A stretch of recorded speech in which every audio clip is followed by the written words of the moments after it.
you've heard me say so many times, recovery is when the magic happens.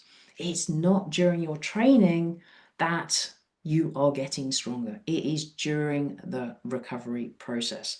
And unfortunately, as we get older, go through menopause, etc., that recovery becomes even more important. We need to pay so much more attention to it.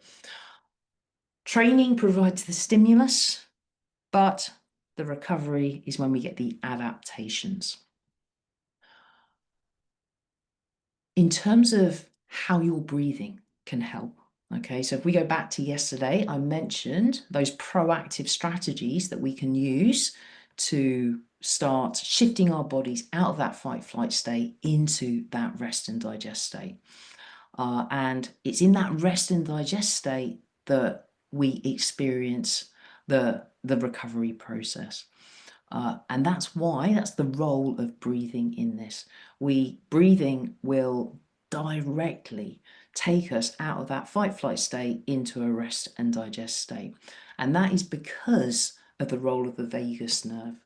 So the vagus nerve, it releases a substance called acetylcholine.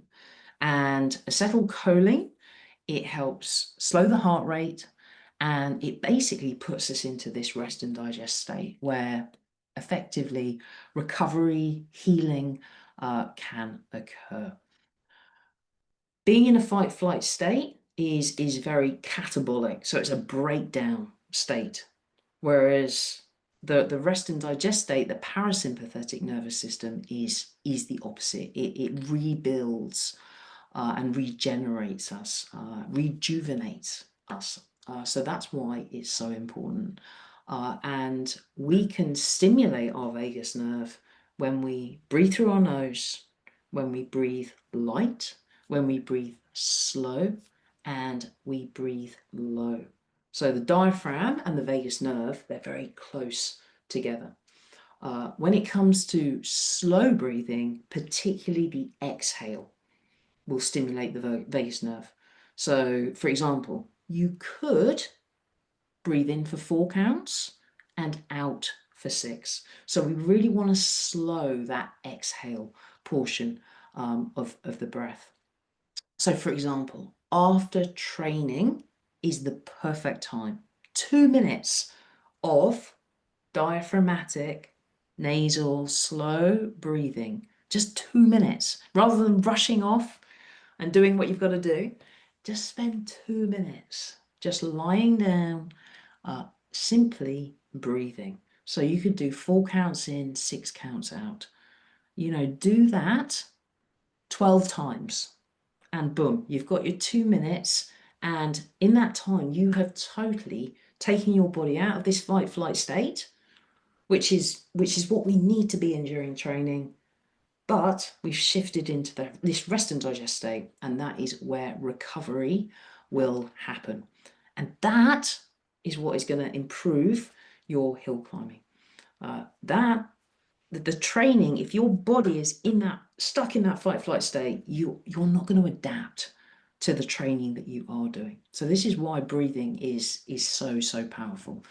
Of course, with the breathing, we have to support that with nutrition, hydration, etc. But breathing can really help kickstart that process. Also, importance of sleep. So sleep is a vital component of that recovery and adaptation, because it's when our hormones spring into action and drive that muscle growth repair process. And nasal breathing can really help improve the quality of your sleep, making it much more restorative. So there are a couple of things here. So first is like the preparation for sleep. What we want to do is make sure that our bodies are ready to sleep and they're not in a fight-flight state. So we can use breathing before bed to help regulate our nervous system and prepare us for sleep. So we're in that rest and digest state. Light breathing, for example, is a great way of doing this. And that is what I'm going to take you through at the end of today's session. So that's before. But during, also so important. Like I said at the start, there is a part of our brain that spies on our breathing. And if when you sleep, you're snoring, okay, because your mouth breathing, your brain perceives danger.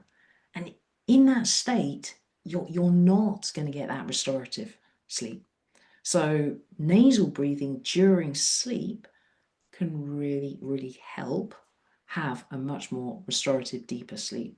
Now, if you are a snorer, or maybe your partner is a snorer, and that ruins your sleep, I would highly, highly recommend these. So Myotape. You can get them on the internet, and okay, so they're sticky things.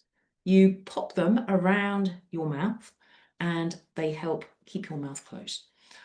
And honestly, they really have helped so many of my clients. So I would highly recommend looking at that for either yourself or maybe your partner uh, to help improve your sleep. Oh, and the other thing to mention is that carbon dioxide, and I think I mentioned this on, oh, was it yesterday? Don't know, lose track of time. Carbon dioxide is an anti-inflammatory. Okay, so any inflammation in the body, we can produce carbon dioxide naturally to help control that. And because our baseline levels are that much more elevated, it can be particularly beneficial. So breathing light will absolutely help that because carbon dioxide levels are going to rise. And carbon dioxide is a natural anesthetic, which is why it is very useful to tap into that through breathing before we go to sleep.